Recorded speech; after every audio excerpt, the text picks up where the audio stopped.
Jesus Christ, welcome back to A Catholic Take, a bold synthesis of information and inspiration. I'm your host, Joe McClane. Praise be to God. It is good to be on with you. We're going to be talking about the strike on the church in Gaza, the Holy Family Church. 3 people are dead, 9 are wounded. And Pope Leo XIV seems to say enough is enough. And the Latin and the Greek patriarchs, I think, are on the same page here. There's a report out that Pope Leo stated on a phone call that it's time to stop the slaughter. Joining us now from the Vulnerable People Project, Jason Jones is back on the team. Good morning to you, Jason. Thank you for your time.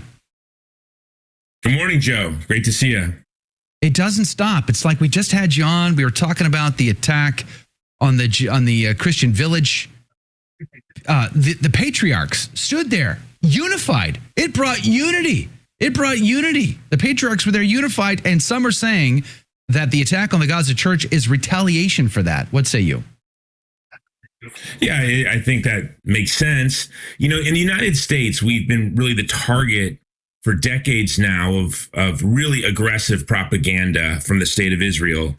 And a lot of Catholics that I'm sure listen to your show for much of their life consumed Protestant and evangelical media where they were influenced by the heresy, I think, the apostasy of Christian Zionism. And so it's hard for a lot of American Christians to understand what the rest of the world can see, that for 70 years, the state of Israel has been brutal, destroying hundreds of churches, hundreds of monasteries. Since the founding of the state of Israel, we've seen the Christian population evaporate in the Holy Land. In the West Bank, I was in the West Bank in January, and I really thought their fears were exaggerated, and I was hopeful for the Trump administration. But the Christians in Bethlehem, the Catholics in Bethlehem, said what Israel is doing to Gaza, they are going to do to us next. We saw this in Teba. Then when we see these religious communities stand together, we see an act of retaliation targeting the only Catholic church in Gaza. And Joe, as you know now, since the war has started, our organization, the Vulnerable People Project, initially we began evacuating pregnant women, wounded children, wounded women. And now this year we've been delivering food, at least one hot meal a week every Sunday to the Christians in Gaza. They all receive their one hot meal a week through Vulnerable People Project.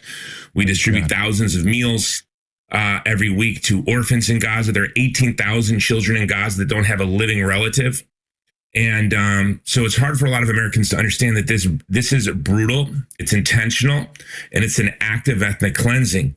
And these Israeli extremists, and that's what they are, they're Israeli extremists, they are more offended by the Christian presence in the Holy Land because of our belief in the Trinity than they are by Muslims. And I've witnessed with my own eyes the brutality that the Christians in the Holy Land face. I've witnessed Christians in Bethlehem having their homes taken from them, their homes destroyed, guns pushed in their face, women pushed down and beaten by these settlers who come from the United States with just this entitlement that they're going to brutalize the indigenous people of the land. And when you're looking at the Christians, these are the descendants of the oldest Christian community in the world. Their families have been there. Their families walked with Jesus Christ.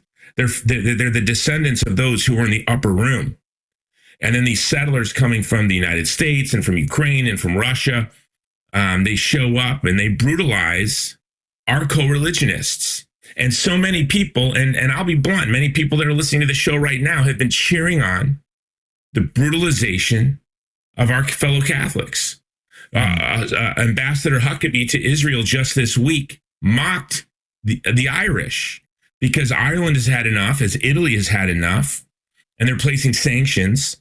And Huckabee tweeted out that the Irish must be drunk, promoting this old WASP Protestant stereotype of Catholics as drunks, told them to sober up. Did they fall into a vat of Guinness? And we as Catholics, we're not tribalists. I see the Vulnerable People Project serves Jews, Christians, Muslims, Yazidis, and others. But we do have a real responsibility to care for our own and to defend the oldest Catholic community in the world. And that's the Catholic community in the West Bank, Gaza, and Jerusalem. We've seen the Israelis steal a church in Jerusalem this year. They've bombed churches in Syria and Lebanon, in Gaza. They're brutalizing Christians in the West Bank. And the church in America is silent. Our bishops need to speak up and echo the Holy Father. Prominent Catholics with big media followings need to take a risk and be daring and advocate for our co-religionists who are starving. The Christians in Gaza are starving. Our team disappeared. We're missing employees in the West Bank right now. Really? VPP logistics team is missing. They've been missing for 2 weeks. We lost an employee this week in Nigeria. A security officer was shot and killed. That's horrible. And we've been, it's and I'm on vacation. I promised my family I wouldn't work. And we left for vacation, not to, first world problems. And the Boko Haram is raging in Nigeria. Israel is raging in Gaza and the West Bank. And finally, we're seeing more and more lay Catholics speak up. And the Holy Father, Pope Leo, has been great. In fact, if you go to our website, vulnerablepeopleproject.com, you can see kind of to thank him. And I'm from the south side of Chicago. We, in our hot meal trays that we delivered, we printed the Chicago White Sox logo on all of the trays. And we also printed out these food trays. We also printed out "Thank you, Pope Leo" posters just to thank him. And while our team was returning from that, they got pinned down for 36 hours by Israeli snipers. We thought we lost them too because it was the same week where 50 other aid workers were killed. Wow. So this is all intentional. Remember, this is the government that blew up pagers. You cannot tell me they've bombed every Christian institution, every church, and every hospital in Gaza repeatedly. Israeli snipers shot and killed women in church. No explanation, no apology. Well, quote unquote, accident after accident. Yeah, let me jump in here real quick because that was interesting turn of events yesterday. Carolyn Levitt, at a press secretary, was asked, hey, what about this attack on the Holy Family Church? How did Trump respond? She said, not positively. I thought that was a very interesting turn of events. But right afterwards, apparently Trump reached out to Netanyahu. Netanyahu issued a response. He wasn't going to, apparently, until Trump asked him to. So now he's issued a response saying it was an accident. A tank fired on this church. Now, what I find interesting about this is it's clear to me when I look at this picture, it looks like they were trying to shoot the cross and they missed. Praise be to God, they missed. But it's like they were trying to destroy the very symbol of Christianity in Gaza. That to me says that's another layer of vindictiveness. How do you see it? Well, yeah. In fact, if you go to our website again, vulnerablepeopleproject.com, we have the Voices of Gaza where I went, we evacuated wounded Christians, and then we interviewed them in a clandestine location about a year ago, actually exactly a year ago. And these poor Christian women were looking at social media as Israeli soldiers were wearing their underwear, breaking their crosses, smashing statues of the Blessed Virgin Mary in their houses, spray painting pornographic graffiti.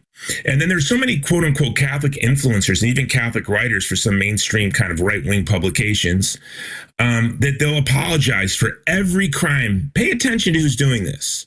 When Christians die, they'll go to social media and say, war is always hell. When Israel's caught committing war crimes, for example, Israeli soldiers are caught on camera raping Palestinians, they'll say, well, these things always happen. While at the same time, they're trying to foment anti-Arab, anti-Palestinian, anti-Muslim prejudice and hatred. But the reality on the ground is it's just the Palestinians are suffering. This beautiful church, Holy Family Catholic Church, when we first started working with them, they said, listen, we're eating 800 calories a day. The Orthodox Church is only getting about 650 calories a day. I know you're a Catholic apostolate, but can you bring food to the Orthodox Church first? They're only getting 800 calories a day, but they said, can you bring it to the Orthodox Church first? Now we're providing their water needs, all of the water needs for the Christian community in Gaza. And they said, do you mind if we set up a water station for our Muslim families, friends, and neighbors? Of course not.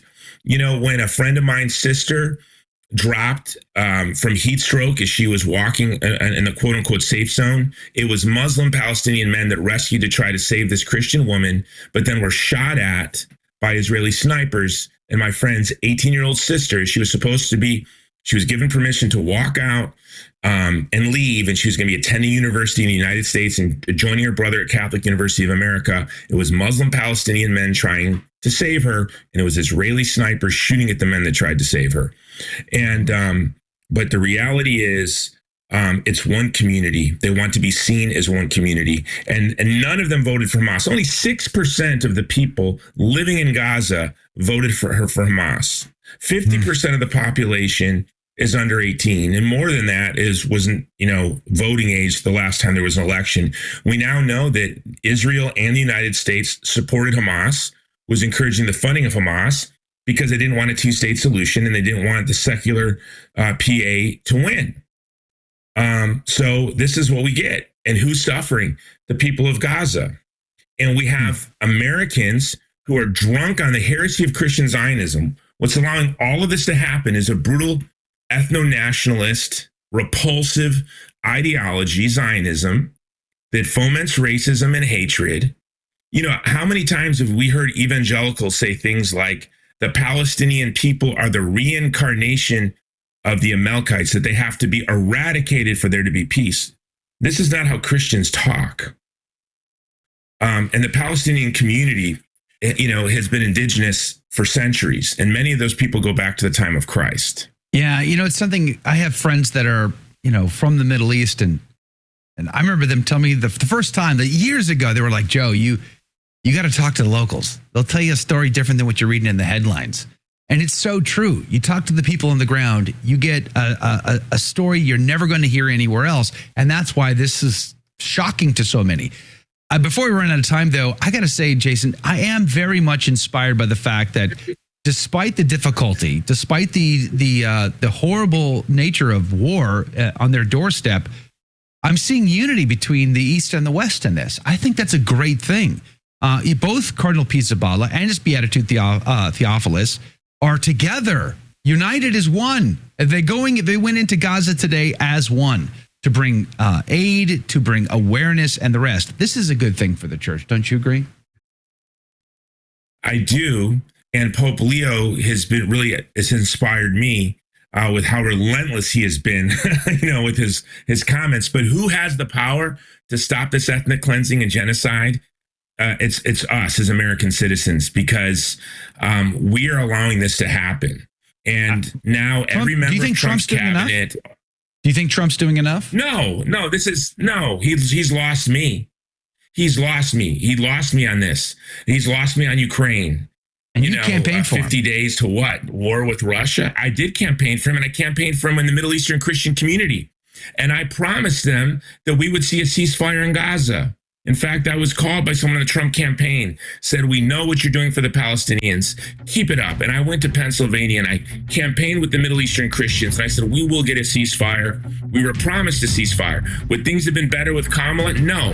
It's business as usual, though. We're seeing business as usual. But we as Catholics must be the voice for the persecuted. The oldest Catholic community in the world is being starved and bombed out of existence. Amen. Well said. Jason Jones, it's a tough truth, but a truth that needs to be heard. I appreciate you being on the team today, despite the fact that you're on vacation.